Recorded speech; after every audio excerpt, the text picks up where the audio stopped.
Good evening, Praxis family. I want to thank you so much for joining us tonight.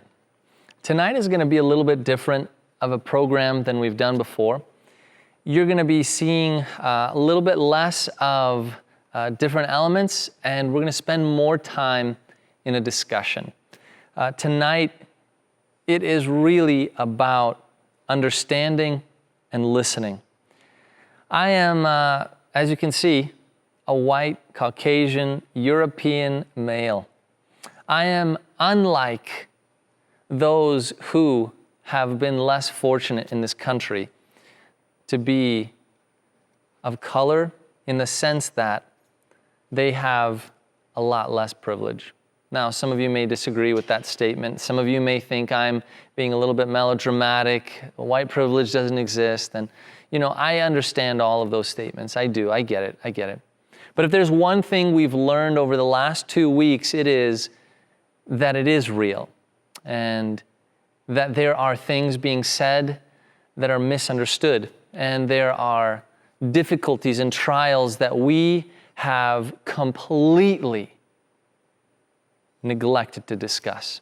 And so tonight it's about listening to a panel of students, pastors, and those who are passionately involved in this understanding of what is it like to live as a black person in America today and be one of not only color, but also a believer. You're going to hear from all of my personal friends. Some of them are pastors, some of them are leaders here in our ministry, in our church, and some have received doctorates. Others are working towards master's degrees. Others have just simply been in ministry for decades.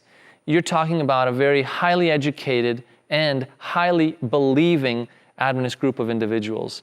You're going to be hearing from those who firsthand have experienced prejudice, anger, hurt, mistrust, and even abuse of various kinds. I want to encourage you to open your heart. I want to encourage you to listen well. And I want to encourage you to give others a chance. There's a text in 1 Peter that you heard, that you will hear at least, as our kind of theme text for this evening. And that is this idea of sharing in brotherly love and compassion. And that comes, why? Because you're a believer. Because Christ calls you to brotherly love and calls you to compassion. And if you don't even understand anything I'm saying, you're still a little bit angry and frustrated that I'm even talking about this right now, I want you to just at least remember this. And Jesus had empathy. And Jesus took in other people's pain. And if you still are struggling with this, I want you to just think about this. Love others as you would want to be loved. Tonight is about listening. And I hope that you would open your heart and listen well. Enjoy the praise, enjoy the prayer, enjoy the scripture. But open your heart to this all-black panel that will be discussing tonight's topic of race, reconciliation, and America in the modern age. Blessings to you.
guys, I'll be reading Galatians 3:26 to 29.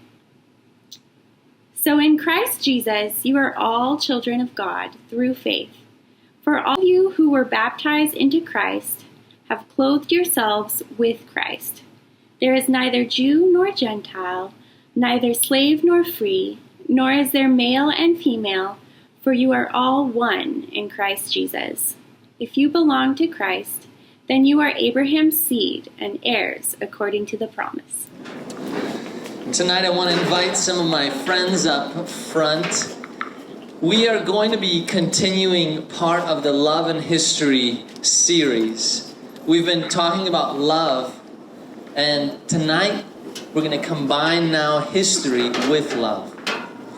But it was during a loveless season of this nation's history that unfortunately hate bred its ugly colors. And African Americans who came originally, though from Africa, were brutalized and maltreated and raped and hurt and created in a system of disunity in this country like has never been seen. Now, there have been abuses that have been caused by many in this country in different races, different nationalities. But in particular, tonight we're focusing on African American history as part of Black history. I want to invite my brother Barone, who is going to be the moderator this evening.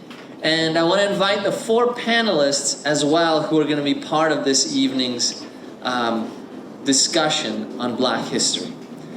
I first want to just tell you one thing. Tonight, it is a very courageous thing that all of them are here on this stage. It is a courageous thing that they're even stepping into this space. And so I want you to just recognize this is a huge risk on their behalf for them to even be here, to be able to be willing to voice their opinions, their thoughts, and their feelings on such a sensitive issue. And so I just want to first just give them a round of applause.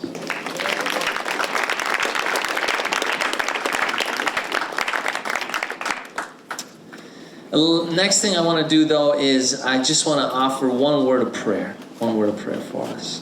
God, you are a merciful Father, loving, compassionate, eager to see the kingdom grow and expand.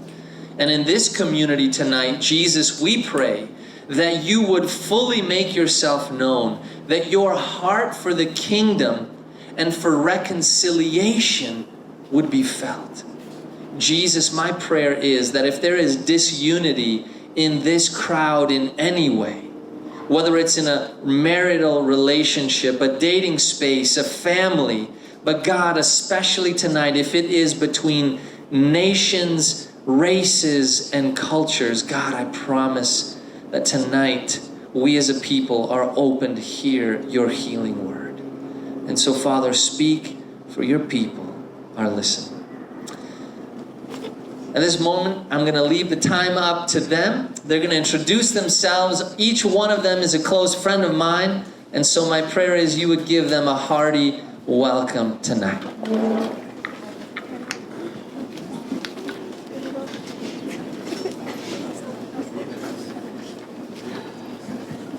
Well, good evening, everyone. And thank you so much, Pastor Philip, for your wonderful introduction. I am just grateful that you all are having this conversation and that we have a chance to share just a little bit. Now, I want you to know that our task is great. We live our lives every day. We live them every day. We can't tackle all of the different issues or answer all of the questions that might come up as a result of this conversation. So perhaps in the future, there'll be another opportunity where we can go and dig a little bit deeper into some of the challenges that are faced each and every day living here in America, and of course being a person of color. Now, I understand that tonight we're also going to offer up an opportunity for you to ask some questions of us as a panel, and there'll be instructions on how to do that, and we'll be able to take a couple of those questions. I know our time is going to go quickly, but we wanted to just kind of jump in with a couple of things that are going on. But before I start, I'd like to have each one of our panel members just take just a brief moment and introduce themselves, and then I'll begin with myself. My name is Barone Savori. I grew up right here in the Inland Empire, Southern California. I am a pastor of a church, a local church, Adventist pastor. I'm the senior pastor of the Valley Fellowship SDA Church in Rialto, California. This is my 20th year in ministry. You'll see me here, my sweater here, it says HBCOU, which means I went to a historically black college university. I graduated from Oakwood University there with a degree in theology. It was one of the best decisions and experiences that I ever had. It was great. So that's just a little bit about myself. And then I'd like to just start here and just go across and share a little bit about from each and every one of our panelists. Hi everyone, my name is Summer Johnson and I'm from the Bay Area. And I am studying nutrition, dietetics, and public health here at Loma University.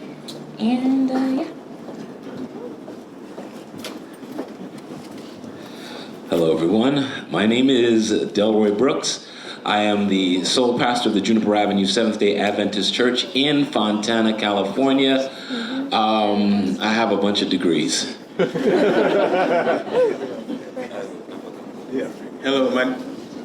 Hello, my name is Allende Lawrence. I am a student here studying public health, and I'm concentrating in health education and wellness coaching. And I also graduated from Oakwood University, and I'm from Alabama.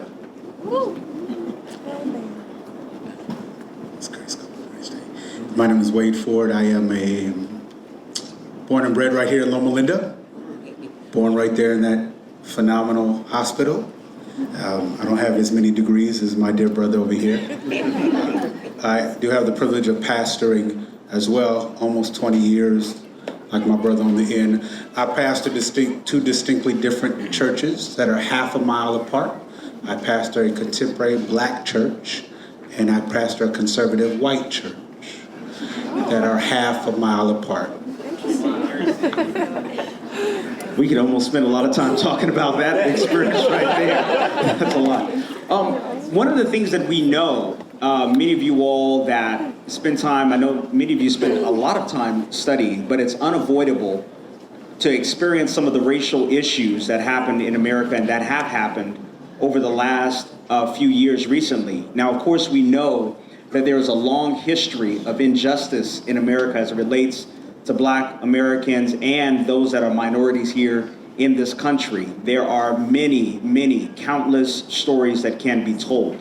What we want to try to do is gain from the minds of those that are here on this panel and start off with a question that kind of deals with this. It says, what does justice look like? What does justice look like for people of color? What does that look like? And then you guys can just kind of jump in as you feel fit to begin to answer that question. What does it look like? Yeah, so for me, when I think about justice, I think about, I guess, a few years ago when we think about, of course, the Trayvon Martin case.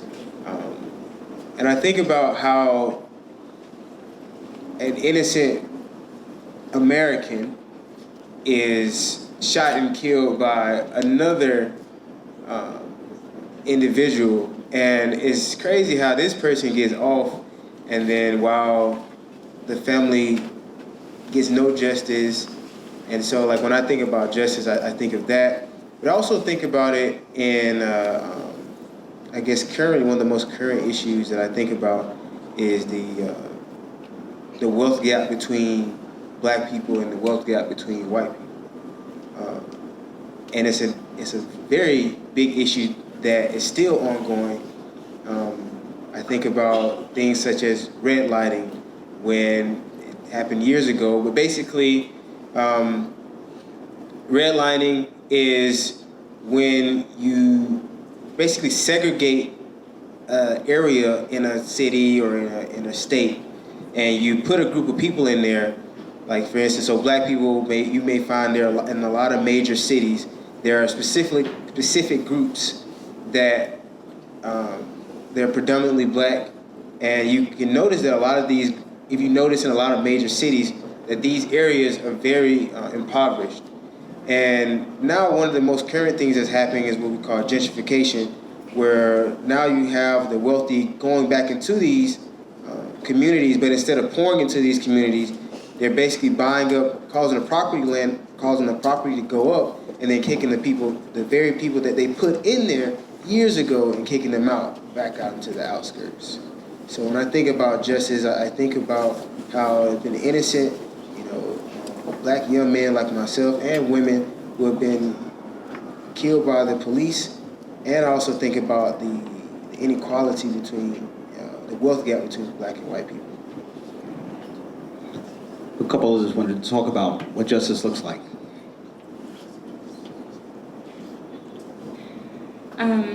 For me, justice, exactly what Allende said, for the people who kill black citizens and they get off. I'm not really sure how that happens.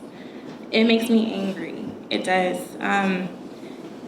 There's been multiple cases, and I think one of the cases that affected me the most was the one concerning Philando Castile in his car with his, I can't remember if it was his girlfriend or wife, and his daughter in the back seat.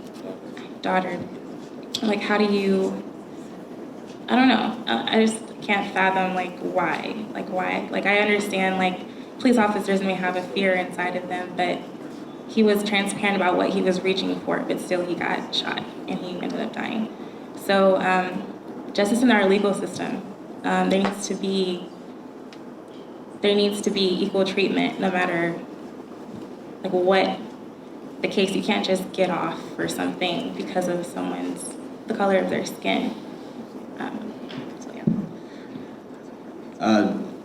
Pastor Brooks, Pastor Ford, either one of you want to speak to what justice looks like at all? I can try. You can try. I can try.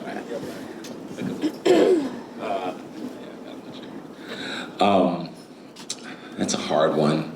And it's so overarching because justice looks different depending on what part of the country you live in.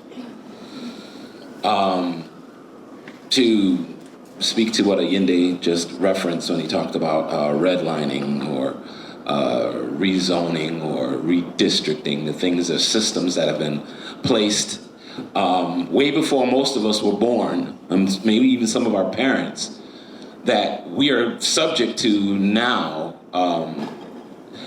Justice provides equity, not equality. I think there's this thing where people keep thinking we want equal, but nothing is equal. I'm taller than everybody else here. There's no reason why I would be treated equally because I'm taller than them. It's just a natural thing. There are going to be differences in all of us. So I reject the idea of equality, but I will fight for equity because everyone should have the same opportunity regardless of skin color, gender, or how they identify. So when we fight for equity, that's when we get justice. I think I'll finish there. Yeah, there we go. Well, that's good. Now, one of the things that we've seen that happened, Allende, you referenced what happened with Trayvon Martin and George Zimmerman. And that created a lot of energy nationwide about justice and injustice. And it was out of that experience where George Zimmerman was acquitted of that, of shooting, gunning down, and taking the life of Trayvon Martin, that out of that, the Black Lives Matter movement was born in 2013 by three women. Can one of you just kind of give a little bit about Black Lives Matter? Does it mean that Black lives are more valuable than anybody else on the planet? Is that what they're trying to say? Is that what it's all about? That blacks are better than everyone else in America or even in the world? Go ahead. That's the word. I was having a dialogue about this very subject, about BLM and Black Lives Matter, and there was a concern that, well, blue lives also matter. And I said, no disagreement. And they said, well, all lives matter. And I said, well, Real quick, Pastor Ford, blue lives. Break that down. What's a blue life? Police officers. Okay, all right, just so that people know. All right, go ahead. Well, I'm sure this crowd knows. We hope they do. Yeah. We hope they do. Hashtag. Right. And then it was, well, hashtag all lives matter. Pastor, you're a pastor, shouldn't that be the case? And I said, absolutely, I have no disagreement. I said, but let me paint the picture for you differently. I said, in South Africa, white rhinos have been put on the endangered species list because at the time there were only 3 white rhinos that could be found. I said, now when the white rhinos got put on the endangered species list, does that now mean that we don't care about the giraffes? Does it mean that we don't actually care about the lions, the tigers, the baboons, the jaguars, and the other species that could be found in the Saharas, the safaris of South Africa? The person said, no, of course, all of those animals are valuable. I said, absolutely. Now, why would they put the white rhino on the endangered species list? They said because for some reason, those rhinos seem to be getting poached at a higher rate and level. And I said, no disagreement. I said, because you can use the white rhinos as the metaphor for Black Lives Matter. Because nobody is discounting the value, the virtue, the contribution of any other culture. But what we are saying is that there is a particular group that's being poached at a higher rate. Reasons are a whole different series of sermons. But there is a group at a higher rate that's being murdered, being killed for unjustifiable reasons and causes. So when you ask the question about the relevance of Black Lives Matter, I would just challenge you to think about the white rhinos who are an endangered species. And had they not been put on that list, then at some point they would become extinct.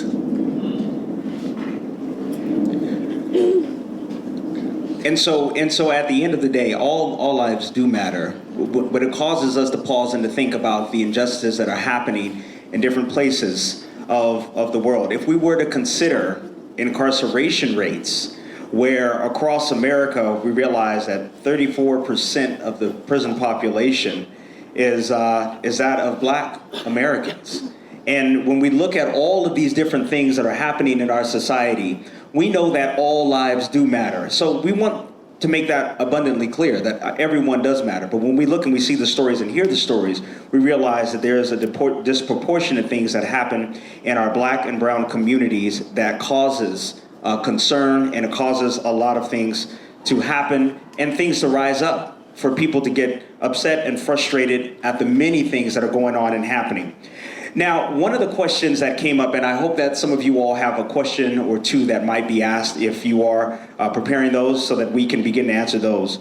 We talk about these rifts, these things that happen, that divide, this frustration, these things that happen, these injustices. But part of what we hope for, what many hope for, is how can we create reconciliation? How can we come back together? So I'll start with our panel here and hear from a couple of us. What is the best way, or what is a way to bring about reconciliation without minimizing, which is important, without minimizing past hurts in the process of trying to bring about reconciliation? How can that happen? What are some of the ways that process can take place?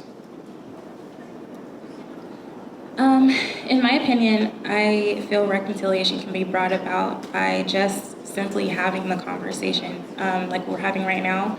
I think having an open discussion opens the floor up for people to share their experiences. And on another note, it's not just someone sharing their experience with you. Whoever's sharing their story with you, I think it's also equally important to be open to what they have to say. If you're not open to what you're hearing, you're not going to, it's not going to be important to you. It's going to go in one ear and out the other.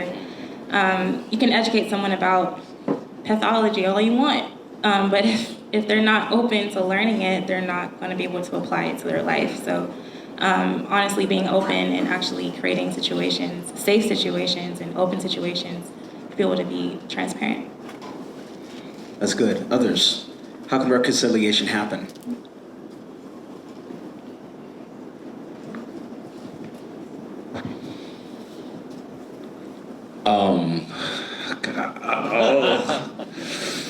There are a number of things that can happen. I think one of those things began a little while ago. You had Dr. Myron Edmonds on your campus, and I think the theme that week was talking about story matters.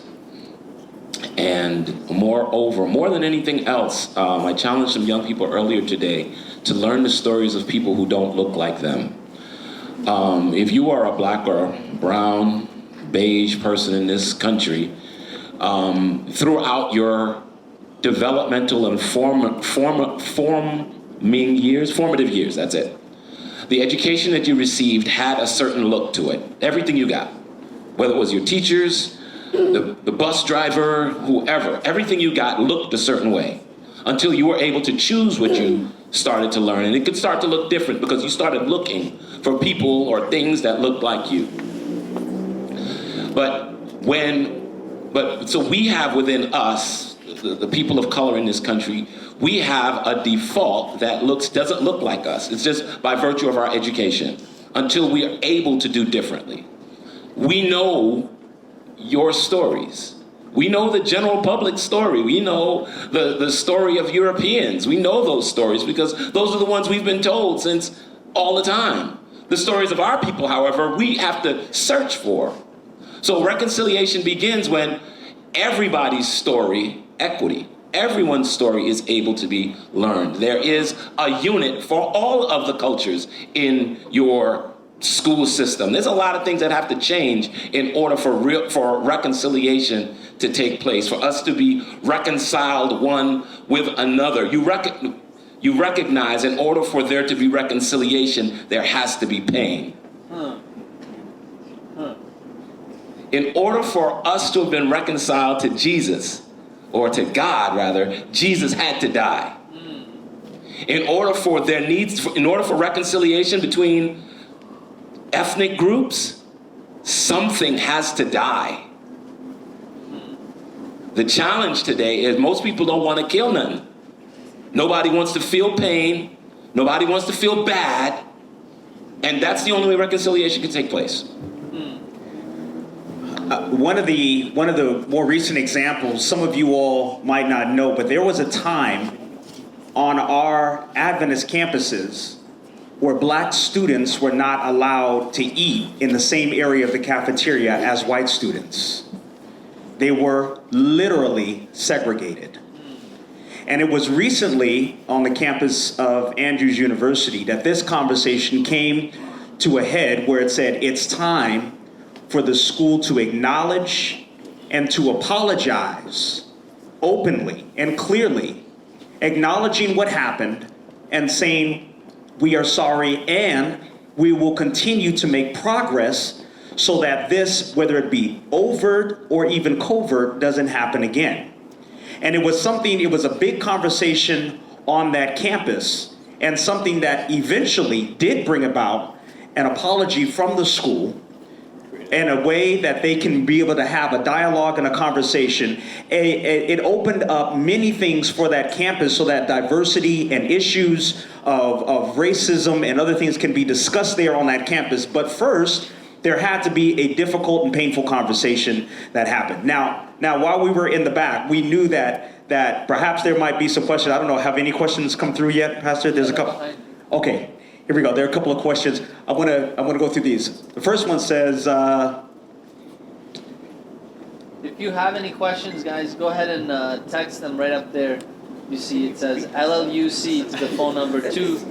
It says, okay, text LLUC to 22333 to send your message, to put your message up here. One of the questions that comes up here is, I'll hit these two. Have any of you all here on the panel, have you ever been told you were not black enough? And if you had, how did you deal with it? Oh no, it's always you look too black. What does that really mean though? You don't dance, we may come in forms. It's a lot of microaggressions. I guess that's how I can generalize it. I remember. When I first came here, people were like, "Oh, have you been to Mount Rubidoux?" No, I haven't. But I just thought we were going to be fellowshipping, with each other. I thought that, we are all supposed to be serving the same God. So first thing I always experience is you automatically get put in a box. Oh, okay, here's your group over here. You can go over there. Or, oh, there's a Sabbath School class that you might enjoy a lot more, better, that you might enjoy more. As a matter of fact, there was a Sabbath School class here, not Praxis, but there was a Sabbath School class that I actually, thoroughly enjoyed going to. Of course, I was the only black young male there. Everyone else was a lot older in age. And so I just vividly remember being asked, have you thought about going to such and such Sabbath School? I think you would enjoy it a lot more. And I actually enjoyed going to that one. So I think one of the things that I've always can already expect, no matter where I go in America, is automatically getting put into a box or getting assigned of where I should go, what I shouldn't do, or things of that nature. So for me, it's always been, you might be a little too quote unquote black. Wow. Yeah, that's interesting. Here's one question that I think might be interesting for us to wrestle with. And we're going to try to get through as many of these as possible. We might not be able to answer all of them. Someone asked, as a white man, when should I speak out and when should I shut up and listen? Oh, good. Go ahead, Wayne and Delroy, want to jump in. So do I answer that question in the first person? The only deal, I just have never been white, but I haven't. In heaven, we'll all look the same.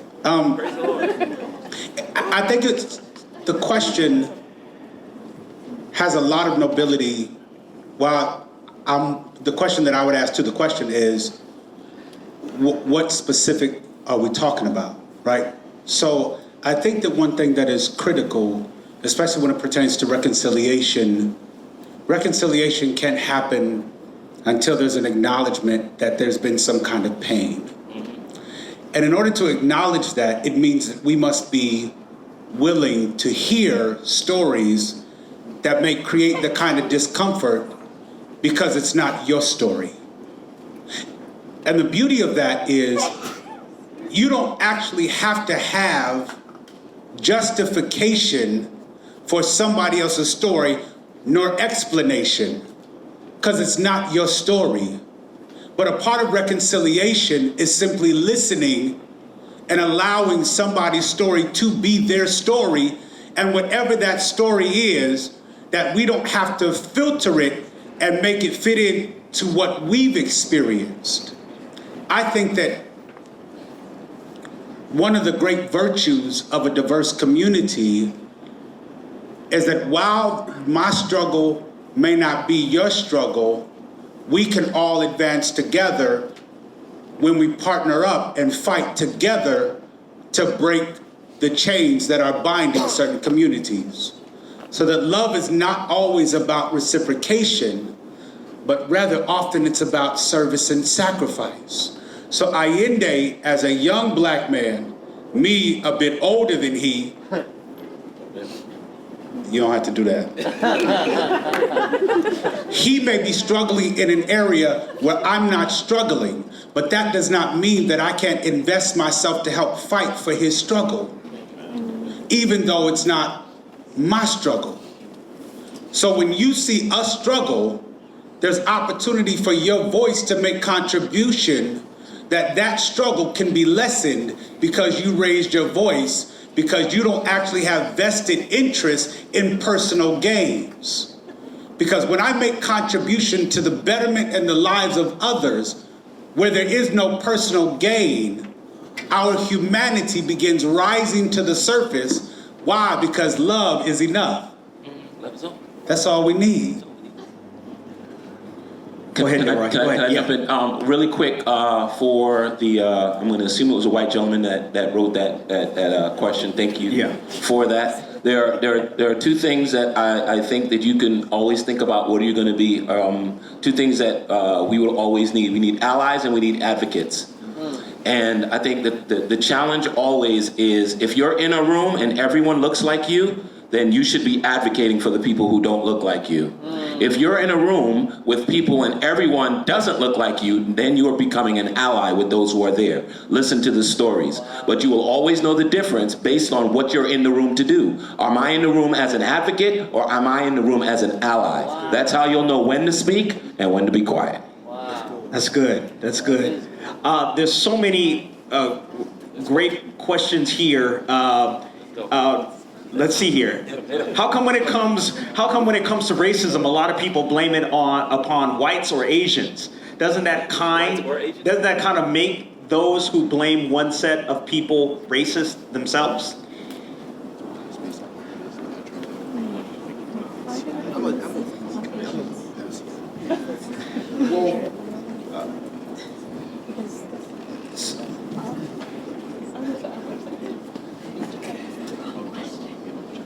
There isn't one single white person in this room right now that's actually responsible for the slave trade.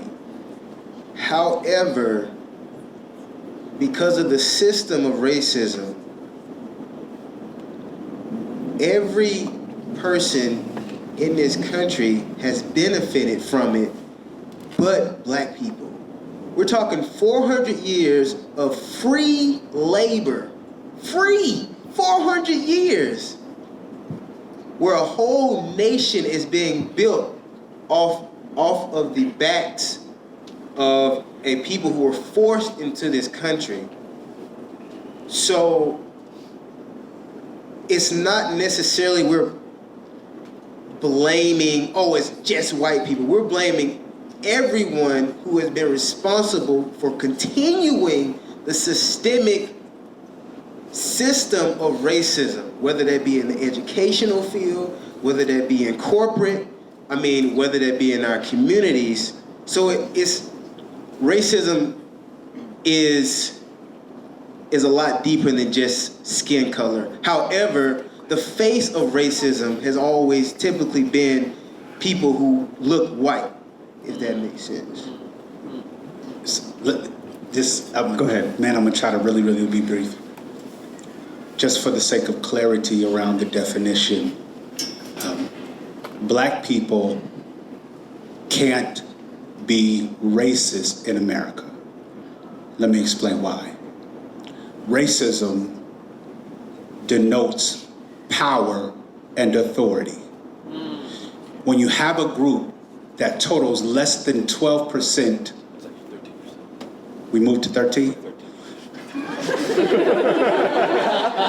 He got more degrees.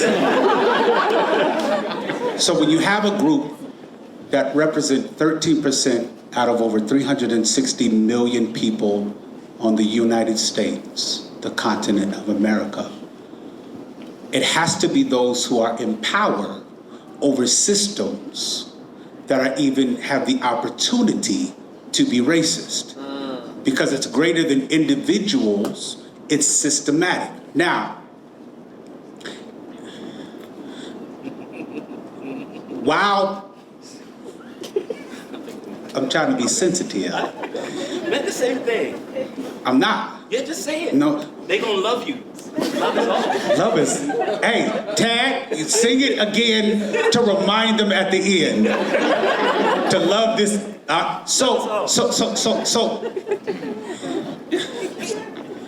I understand that it could be uncomfortable to feel like it's your fault.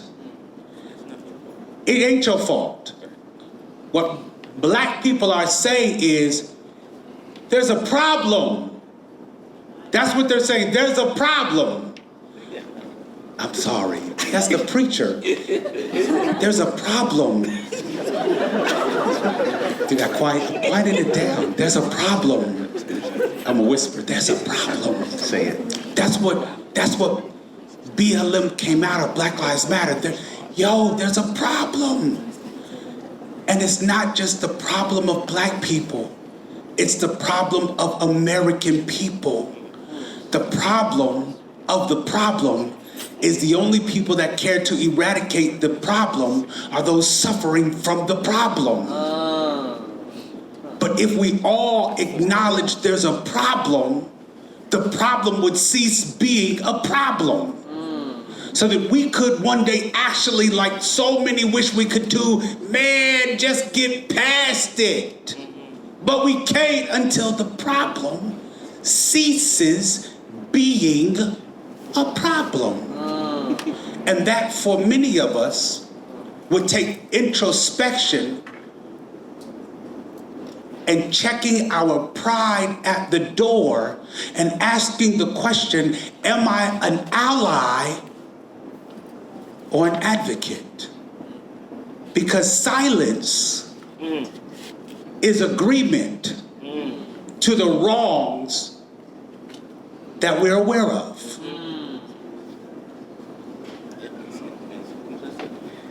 Man, there's just so many different things. And I'm reading through these comments. Pastor Phil, we're going to have to come back and we're going to have another part 2 at some point in time in the future. Why don't you do a couple of speed questions, just one person answer, just so we get through a few more. Okay, all right. So here's one that came up that might be of interest. It's kind of scrolled past.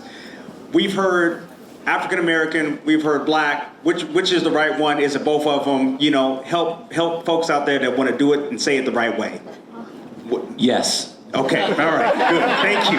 That was a speed one. One of them said, do you think, and this is just a couple softball, do you think that what we experienced in the world with Kobe and Gigi's death brought people together on one accord, and can that happen in a similar way?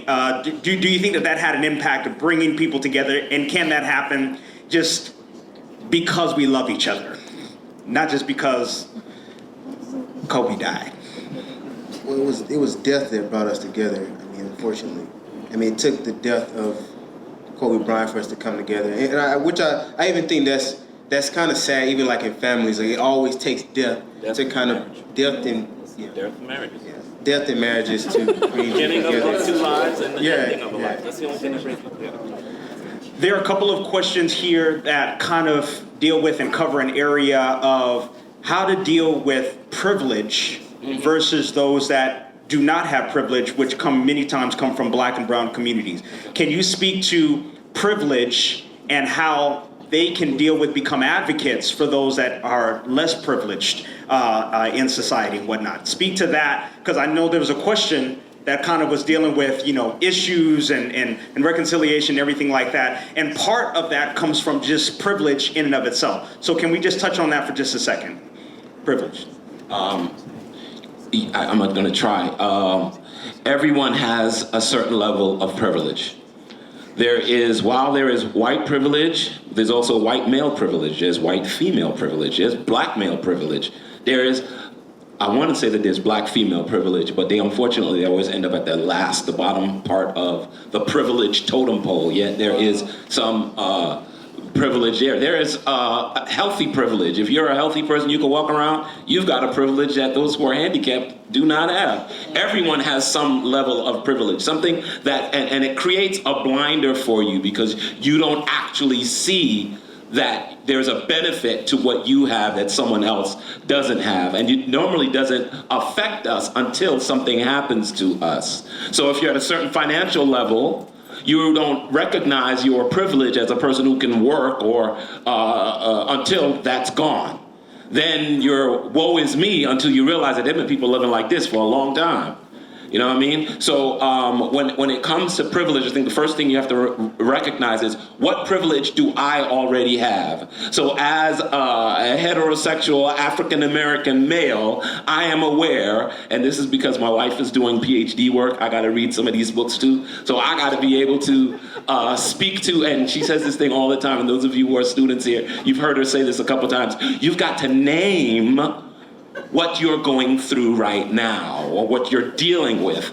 Naming it will help you to be able to go forward with whatever that thing is. So first, know what your privilege is. And then next, recognize who are the people who might be around you that aren't able to take advantage of what you are able to take advantage of. Because that not only humanizes you, what you're supposed to, you would begin to empathize with the other and not think so much about, well, why can't they? You'll start thinking about, well, what is it about what what I have that puts me in this place that this person can't get to? Is there something I can do to help someone else who doesn't have what I have? We typically call that community service. We love to go out into the community to all the poor people and share with them bags of food that we have or clothes that we no longer wear. And I would wonder if we started thinking about, in our desire to be generous, that we wouldn't look at everything that we had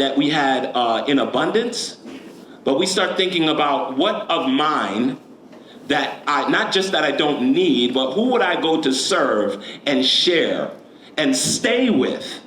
Because that's where reconciliation starts to happen, when we stay in the places with the people who don't have what we have. Those things change us in small ways, and the more we do that, and the more we get to know one another in spaces that we're not comfortable in, that's where we can start making real change. Does that make sense? Yeah, that makes sense.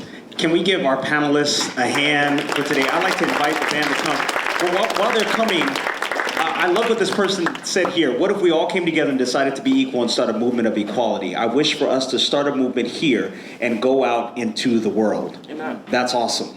That's awesome too. I'd like to wrap with one question that kind of encapsulates, one story that encapsulates some of the ideas of privilege, what's been taken and been given back.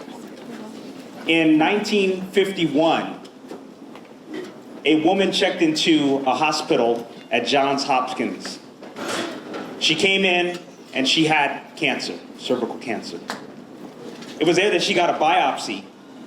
Some of her cells were taken, went into the lab, and they began to do testing about what to do with the tumor that they removed. Her name was Henrietta Lacks. What they discovered was that her cells were able to replicate over and over and over and over and over and over again perfectly, something that science had never seen or experienced before. Dr. Guy, who found this, was so excited that he began to take her cells and send it all around the world. It was out of those cells that thousands upon thousands of scientists were able to do experiments in an accurate and effective way because of her cells. Not only that, vaccines were created, whole cell labs were built, experiments were run, diseases were cured. During this time in the 1950s, polio was a huge thing. The polio vaccine was developed and created on the backs of her cells. She died. But what the doctors never told her family was that they had taken her cells, sent them around the world, that scientists had harvested and used, profited, and created drugs that were saving hundreds of thousands and even millions of lives around the world, and they had never asked permission to use them. People's bank accounts were rolling into the millions of dollars. They never saw a dime, and they never knew until the 1970s. It wasn't until recently that finally the family who was fighting to say, that is our mom, that is our aunt, that is our family member that is being sent all around. And no one asked us. No one asked for the privilege or permission to use them. That's part of the story. We're on the backs of slaves and others all around this country were used to build, create wealth, and no permission was ever given. What they did differently many years later was they came to her family and they said, we're sorry. We're sorry that we did that. And moving forward, we will ask your permission anytime we want to use your loved ones' cells to do good for other people. And now her family sits there and they are representative and they hear the story that others want to add on to her story so that they can bring about good. Maybe reconciliation maybe real love, maybe us bringing each other together. Sounds a lot like that story. Many years later, coming in, saying, we're sorry that we did this. And we're so committed to never doing it again that we want you to sit at the table. And we want you to grant permission. And we want you to be on board. Not for your own benefit, because her family does not benefit financially from it. But just so they are honored, respected, and loved for who it is that she was and who it is that she continues to be to our community. What if we treated one another like that? Regardless of where we come from or what our stories are, but that what we bring to the table is valuable, loved, respected, and we're able to grant and give our very best, knowing that it would be honored. We love you all. Thank you for the conversation. Hopefully we can do it again.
Chosen me, love has called my name. Oh, I've been born again to your family. Your blood flows through my veins, and I'm no longer a slave to fear. I am a child of God, and I'm no longer a slave to fear.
'cause I'm no longer a slave to fear. I am a child of God.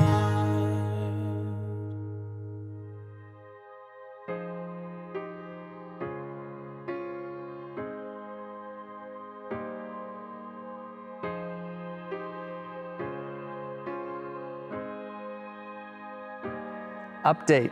I know some of you are wondering what's going on. We need an update. When is the church going to open? What's happening in the future? Let's just talk about what happened in the past 3 months. The church went under lockdown starting end of February, and people were wondering, my goodness, this is horrible, this is terrible. But what happened? What ministry happened?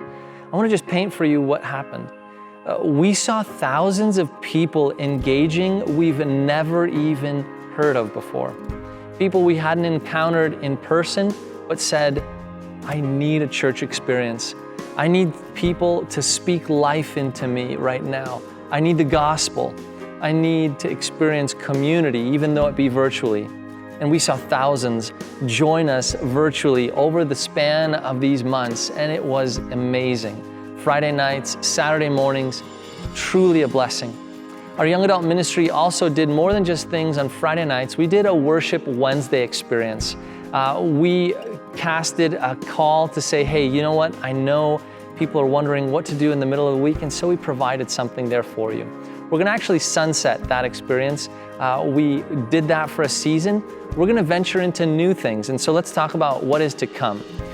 Life groups actually still went on virtually over the last 3 months, and they just finished. And the new season of life groups is coming. And so that's going to be happening this summer, beginning in July. Also, what's going to potentially happen in July is we're going to meet in person. Virtually, yes, still. And we want you to be there with us if you're uncomfortable with meeting in person still. But we're going to be outside. This ministry has lived outside for the last 2 years in the courtyard. We're going to continue that experience outside. And we're going to do it at a distance. We're going to do it safely with masks. We're going to have a few precautions. And some of you are like, well, why even do that? There's so many barriers to the experience we once knew. That's true. But there's yet still so much to gain. And we want you to be part of that experience. As we've been listening to young adults saying, hey, we've been meeting in person, we've been doing it safely, and I think we could do it safely again as a bigger group of about 100. And so we're going to do that beginning in July, and so please do look for those notices. Also, some other things coming up. We're going to be launching a podcast experience of some stories about how to walk with Jesus more faithfully, another podcast.